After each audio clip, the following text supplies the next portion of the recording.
morning. Well, welcome again, and I'm going to walk through this nice path here, and because it's so beautiful and peaceful, I want you to enjoy it also.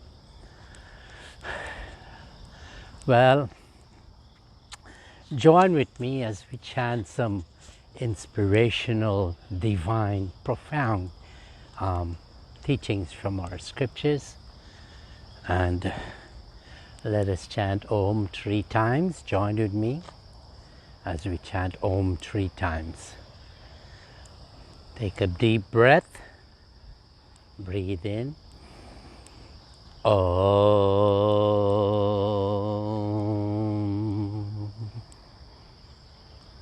Breathe in. Om.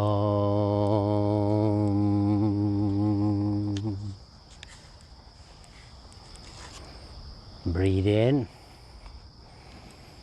Om.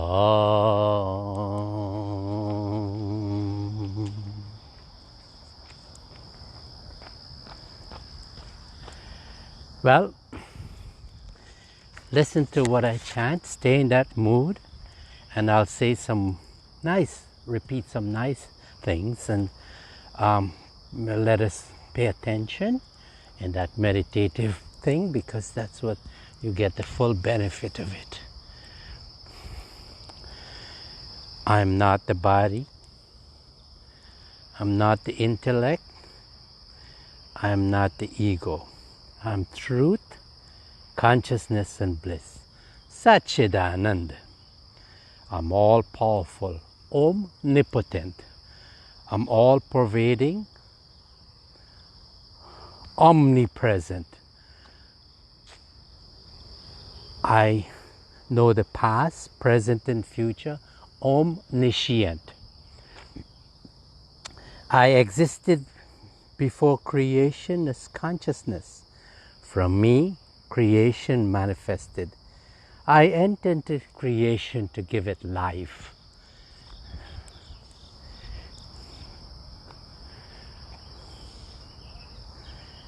I'm the driver in this body.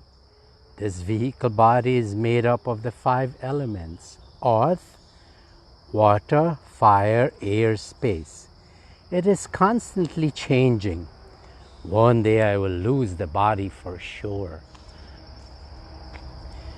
I am not the mind, as the mind is made up of a bundle of thoughts coming from the environment through the 5 senses: seeing, hearing, touching, smelling, and tasting.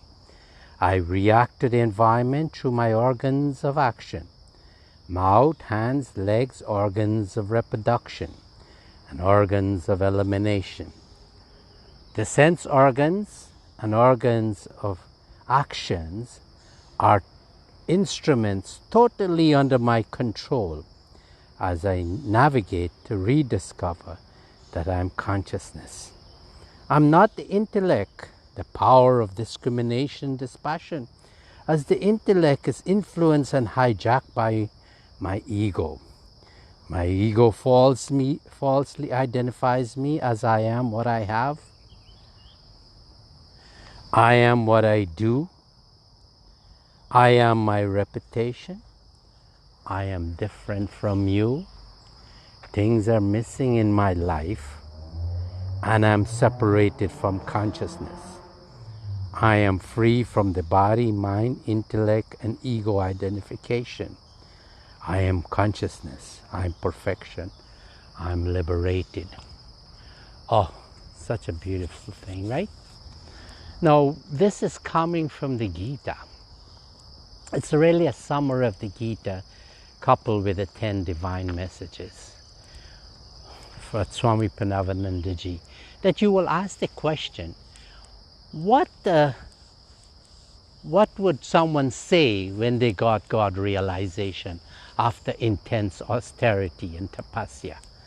And Swami Parameshananda ji would have answered that question, because immediately after getting God realization, he uttered the 10 divine messages. What is the goal of life? Self-realization, universal emancipation. What is religion? Self-sacrifice, self-abnegation, self-discipline, adherence to truth, and countenance. What is real death? Forgetfulness of the self. What is real life? Self-possession, self-remembrance, self-consciousness. What are real virtues? Heroism, virility, humanliness, and aspiration for emancipation. What are real sins? Weakness, fear, cowardice, meanness, and selfishness. What are real sources of strength? Patience, fortitude, and endurance. What are real assets? Self-confidence, self-reliance, and self-respect. What are real enemies? Indolence, slumber, inertia, procrastination, lustful senses, and passions. What are real friends? Energy, enthusiasm, and perseverance. Now these are things I repeat it all the time, but if you can memorize them and keep repeating them yourself, it will go so much a far way in our spiritual life. Well, this morning I want to talk about Pitri Puja. And I want to take you in that pilgrimage because this is so important that I had the opportunity to do it twice, and especially when I was about to take sannyas. It's like something Swamiji Buddhanand said, come with me. And we would have retraced the path that Swami Parameshananda would have taken because it's leading up to going to Gaya. We would have gone to Hazari Bag, and the story there that when Swami Parameshananda was walking with his pot of water and his matted hair, there was a political rally, and he was asked to step aside because he looked so strange, no? The sadhu in that ascetic anyway state. And then we would have there, and preaching party was there waiting for us, and a big set of sammelan was there. So many people and lectures and food distribution. When we finished with that, we went to Hazari Bagh. And this is a place that Swami Parameshananda would have gone, and there's a house that he would have stayed in, and the people would have kept the house there, and the room that he would have sat down, the paduka that he was wearing, he left it there, and they kept it there, and I had the chance to sleep in the same house, and it's kept the same way. When we were through with that, we made some other stops, but then we went to Gaya, and there's where the premier place for Pitri Puja. And it was said that way back, Swami Parameshananda would have gone there, and he would have, when he was doing Pitri Puja for his parents, he saw the atrocities that were committed by the pandas. These are the agents between the priest and the pilgrims, and they would have made the arrangement, but they would have extorted a lot of money from the pilgrims. And when Swami Parameshananda saw this, he contested it, and the pandas were wanted to attack him physically. But what happened? There was a gentleman there, dressed nicely, and he was apparently in charge of the pandas, and he interrupted and stopped the whole process. So this, I'm telling you this because Swami Parameshananda, a few years after, when he had read the paper that the lady was molested and killed in Gaya, he went back there and he started the Gaya ashram. And today that ashram is so many years now, since the early 1920s. He would have established the ashram. The ashram is there to protect the pilgrims, and so many rooms are there. Anyway, I went, and we went to where they do the Pitri Puja, and the story goes that it's famous because Mother Sita would have done Pitri Puja for his passing with his father, King Janak. And she was doing it alone by herself. Bhagwan Sri Ram wasn't there. That's when they were going through the forest and the pilgrimage after 14 years of exile. So when Bhagwan Sri Ram returned, she says, Sita ji, did you do puja? He said, yes. She said, yes. And who saw? And he says, the banyan tree and the river Pagu. And then Bhagwan Sri Ram said, okay, Pagu River, did you see this? No. And then He asked the banyan tree, did you see Mother Sita performing this Pitri Puja? And the banyan tree said yes. And up to today, that banyan tree is there. And then Mother Sita would have cursed the river Pargu that you would never be having water flowing through you all the time. And it's so sad that most part of the year, water would not be flowing through the Pargu river. Anyway, we would have done Pitri Puja there and do Sammelan at the Gaya Ashram. And then we would have moved to Banaras for Durga Puja. But I'll talk about that another time. Anyway, we would have continued then to Allahabad for Lakshmi Puja. And then we do for Delhi for the annual function, return to Kolkata. And the year that I took sannyas, I would have leave from that and go to this training camp. And we would have been there for 3 months. And 60 of us were there.